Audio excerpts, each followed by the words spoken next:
Hey, what's up? It's Hobart. Welcome to Android University. This is the latest from Team Synergy, Echelon, Trevi, and Ziggy, and everybody over there has done such a great job getting this to all the major carriers out there. This one is for the Verizon Samsung Galaxy S3. That's which carrier I'm on. We're on release number 373 with lots and lots and lots of stuff in the changelog. You're going to have to go over and check it out because the changelog is like a freaking mile long. There's actually a link to go to an entire different document to read the changelog. So you're going to have to do that on your own, but I got some of the major things that are done for the Verizon version, and I'll show you what the ROM looks like. Let's go to About Phone, Android 4.1.1. We're the VRB MA2 baseband. If your phone doesn't say it, the ROM won't change it. You're going to have to do that on your own. You can find that over an XDA and separate zip files, all right? I'm on the brand new Ziggy kernel. Supposedly he did a lot of flashing, over 100 times, trying to get this thing ready and perfect for us, and it's supposed to have great battery life, lots of deep sleep time, and work absolutely awesome. That's what Echelon says. So we are on release number 373 for all major carriers. This is the settings menu. It looks like the normal Samsung Galaxy S3 TouchWiz settings menu. Okay, not too much different here. Back out to the home screens here. Flip through the home screens, very smooth, very quick, no problems at all. Go into the app drawer. We do have all of our widgets as well. That is the Asus widget, which I'll show you here in a little while, the Asus weather widget. Actually, I'll pull it out right now. This is an option in the Aroma installer if you want to use it. It is pretty big, and it does not have time. So basically, you're gonna, if you want to put this in place of the one that's up here, you will not be able to use your Google bar because it is one row bigger, and you will not have a time on there. So if you want to, you can add that in there. It's okay. When you click on it, you just get the settings, so it's not really that big of a deal, but that is what the Asus weather widget looks like. I wanted to go through some of the things that are basics here on the phone. We'll go over to GPS and make sure the GPS is working. I don't have GPS on, so let's click that. And we'll see how quick we lock on. Of course, I am inside, so it's not going to be as quick as if it was under a bare sky, but we locked on pretty quick, 14 out of 19. And we'll 15 out of 19. We'll leave it at that. Want to go over and check the Google Maps and see if it's got me in the right location. We'll click on that button right there and see if it's got me in the right state, right block. Yep, it's got me in the right location. So location's working, GPS is working. Camera, you do get the Samsung Galaxy S3 camera and the Galaxy Note 2 camera as well. When you're on recording, you do have the option for the normal or limit or for MMS, and you also have slow motion and fast motion in here as well. Okay, so you can record in those. Going back to the camera, you're also going to get the Android 4.2 camera here as well, and this one does have Photosphere working. Ta-da! So you get both of those, and you're going to get both of the galleries as well. I added Photo Editor. Looks pretty nice when you turn it sideways too. The launcher's got everything lined up pretty well. You do lose one of the rows, but it's not all bunched and overlapped and everything like that, so it definitely looks cool sideways. Turn it back this way, you can see we do get that extra row. Ta-da. Looks like it was a little slow to go back there that way. Now let me go down some of the things that were changed. Of course, he fixed the activation bypass for Verizon, so you should be able to bypass it if you want to. AOSP lock screen and the ripple effect. Been a big problem with people saying, well, my phone locks up and I turn it into landscape and turn it off and turn it back on again. Well, that's because ripple effect was enabled. So Synergy has said, you know what? We're going to make it impossible for you to do that. We're going to go into the settings menu. We're going to go into the lock screen options. And you'll see when I have enable AOSP lock screen enabled, ripple effect is not able to be played with, either is ink effect. Okay? AOSP lock screen disabled, ripple effect. Once you enable ripple effect, then you can play with the ink effect. Without ripple effect enabled, you cannot play with ink effect. Okay? So just keep that in mind. When AOSP lock screen is enabled, you will not be able to choose ripple effect. When it's disabled and you have ripple effect enabled, then you will be able to play with the ink effect, which is all working now. Supposedly he's got it all working, everything but none, he said. That's the only thing that doesn't work. So if you want to play around, he's got a bunch of different colors.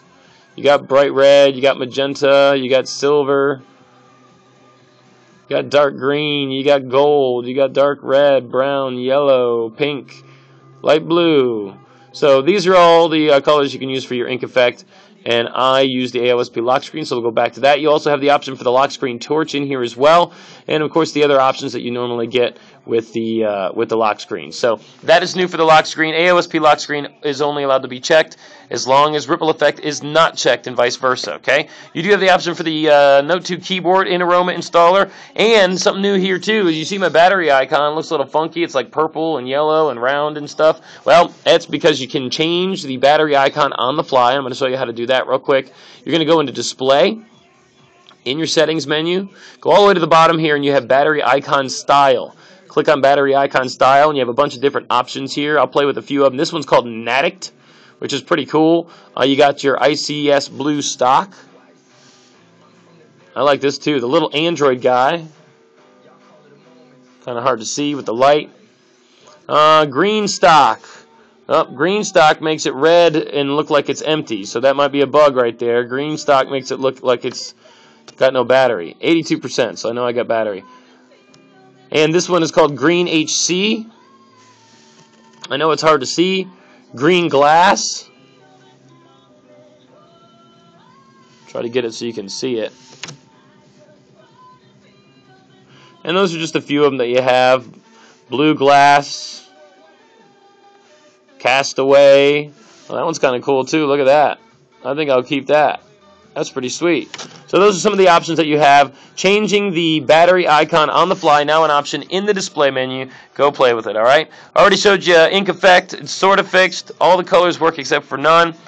Also, some improved support for GSM devices. I know that doesn't deal with us, but for the GSM users that are watching the video, you should have some better support now. And if you choose Ziggy's kernel in Aroma, you're going to be getting a extra screen. Now here it's going to be kind of like a little mini system tuner or set CPU. You'll actually be able to choose the max frequency and the minimum voltages and all that kind of stuff right there in Aroma if you choose the Ziggy kernel. If you choose the stock kernel, of course, you won't get that screen. But if you do get it, it's kind of like a way you can set them before your first boot, which is pretty sweet. And of course, the Synergy Toolbox. This actually lets you change things without reflashing. I made the mistake the first time of reflashing the ROM dirty, and it actually messed things all up. So I had to reflash it clean, and I just wanted to change one option. So there's now something in the Aroma that's the toolbox that you can actually go in and change certain things without having to reflash the ROM, especially reflashing it dirty, because it's going to make all sorts of other problems. Okay. So before we do that, I wanted to show you that. Before we do that, I wanted to go into System Tuner. You can see I'm at 1.51 gigahertz. I did choose 1.9 gigahertz in the Aroma installer just so I had the option to go up there if I wanted to.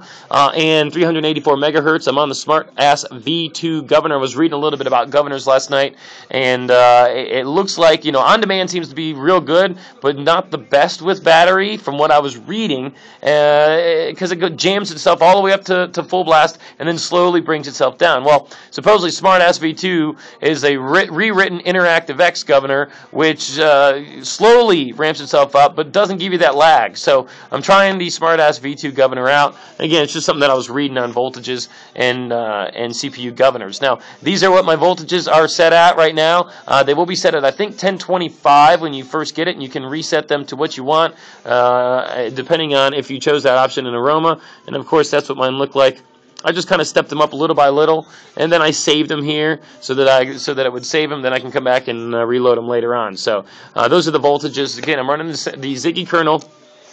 They don't advise, and I'm not sure if this is 100% still true, but last time I checked, they don't advise that you use a different kernel unless you reflash the ROM, just because they do have some different files in there that may act up a little bit if you put a new kernel in. So just be aware of that. You might want to reflash or change the kernel in the toolbox to the stock kernel before you go and put, like, say, lean kernel or, you know, Fox or KT747 or something like that. Okay, just a little suggestion, and that may or may not be true. Over 50 bug fixes, they said. Like I said, too much to list. You're going to have to go and check it out yourself. I did add a few inverted apps in here if you wanted to see real quick. I used the inverted Play Store, which I'm going to do a video on this to show you where I got it and stuff like that. I added the inverted Play Store. I added inverted AOSP messaging. You do get the AOSP messaging with it. It's just not inverted. What else did I invert? I also did the email and Gmail.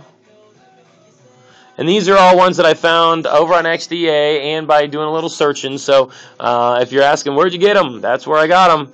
I just did some searching. So that is the latest from Synergy. This is release 373 for all the major carriers. Mine is on the Verizon. It's the Samsung Galaxy S3. An amazing ROM. Haven't had many problems with it at all. Like I said, just a little freeze-up issue and the screen dimming on its own for some reason. I have no idea why. But I know that it is a known bug and they are fixing it. But those are the two things that I found so far. Other than that, it's a great ROM. So give it a try. Thanks for watching my videos. Don't forget to check out my other videos over at youtube.com. It's at Android University. All one word. All the latest and greatest ROMs for the Samsung Galaxy S3. You can watch them before you flash them. You can watch them while you're flashing them.